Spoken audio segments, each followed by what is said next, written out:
ನಮಸ್ಕಾರ ರೈತರೆ, ನೀವು ಇದು ನೋಡ್ಬೋದು 1 ಇಂಚಲ್ಲಿ ಅಡ್ಜಸ್ಟೇಬಲ್ ಜೆಟ್ ಬಂದೈತೆ. ಇದರಲ್ಲಿ ಅಡ್ಜಸ್ಟೇಬಲ್ ಯಾವ ಟೈಪ್ ಅಂದರೆ ನಿಮ್ಗೆ ನಾವು ತೋರಿಸ್ತೀವಿ ನೋಡಿ. ಇದರಲ್ಲಿ ಡಬಲ್ ಸೈಡ್ ಸ್ಕ್ರೂಗಳು ಬರುತ್ತೆ. ನಿಮ್ಗೆ ಅಕಸ್ಮಾತ್ ಹೂವಿನ ತೋಟ ಆಯಿತು, ಇಲ್ಲ ಬೆಳ್ಳುಳ್ಳಿ ಹಾಕಿದ್ದೀರಾ, ಈರುಳ್ಳಿ, ಟೊಮೊಟೊ, ಇಲ್ಲ ಯಾವ್ದಾದ್ರು ನಿಮಗೆ ಬೆಳೆಗೆ ಮೇಲಿಂದ ನೀಟಾಗಿ ನೀರು ಎರಚಬೇಕಂದ್ರೆ ಇದಕ್ಕೆ ಸ್ವಲ್ಪ ನೀರು ಪ್ರೆಷರ್ ಇರಬೇಕು. ಡಬಲ್ ಸೈಡ್ ಸ್ಕ್ರೂ ಇರುತ್ತೆ. ಇದು ನೀವು ಸ್ಕ್ರೂನ ಟೈಟ್ ಮಾಡಿಬಿಟ್ರೆ ಇದಕ್ಕೆ ಟಚ್ ಆಗಿ ನೀರು ಹಿಮ ಥರ ಆಗುತ್ತೆ. ಇಲ್ಲ ಹಿಮ ಥರ ಆರಬಾರ್ದು, ಲಾಂಗ್ ಹೋಗ್ಬೇಕಾದ್ರೆ ಸ್ಕ್ರೂಗಳನ್ನ ಲೂಸ್ ಮಾಡಿಬಿಟ್ರೆ ಲಾಂಗ್ ನೀರು ಹೋಗುತ್ತೆ. ಇದನ್ನ ನೀವು ಬೇಕಂದರೆ ಸಬ್ಸಿಡಿ ಪೈಪ್ಗೆ ಈ ಥರ 3 ಅಡಿ 6 ಅಡಿ ಇಲ್ಲ 5 ಅಡಿ ಪೈಪ್ಗೆ ಹಾಕೋತೀರಾ ಅಂದರೆ ಇದಕ್ಕೆ ಬುಷ್ ಬರುತ್ತೆ. ಇಲ್ಲಿ ನೀವು ನೋಡ್ಬೋದು, ನಾವು ಇದರಲ್ಲೇ ಬುಷ್ ಫಿಟ್ ಮಾಡಿದ್ದೇವೆ. ಡೈರೆಕ್ಟು 1.25 ಇಂಚ್ದು ಬುಷ್ ಬರುತ್ತೆ.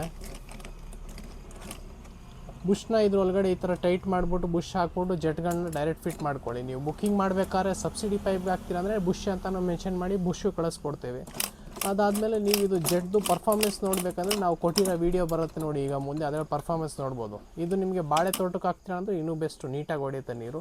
ಇದು ಪೂಜಾ ಹಾರ್ಡ್ವೇರ್ ಹಂಪಾಪುರ. ನಿಮ್ಗೆ ಆರ್ಡ್ರ್ ಮಾಡಬೇಕಂದ್ರೆ ಇದನ್ನ ಮೇಲ್ ಕೊಟ್ಟಿರೋ ನಂಬರ್ ಮೇಲೆ ವಾಟ್ಸಪ್ ಮಾಡಿ, ನಿಮಗೆ ನಾವು ಅಲ್ಲೇ ಡೀಟೇಲ್ಸ್ ಕೊಡ್ತೀವಿ. ಮೆಟೀರಿಯಲ್ದು ಸ್ಕ್ರೀನ್ಶಾಟ್ ತೊಗೊಂಡು ನಮ್ಗೆ ವಾಟ್ಸಪ್ ಮಾಡಿ, ಆಗ ನಮಗೂ ಒಂದು ಐಡಿಯಾ ಬರುತ್ತೆ ಯಾವ ಐಟಮ್ ಅಂತ.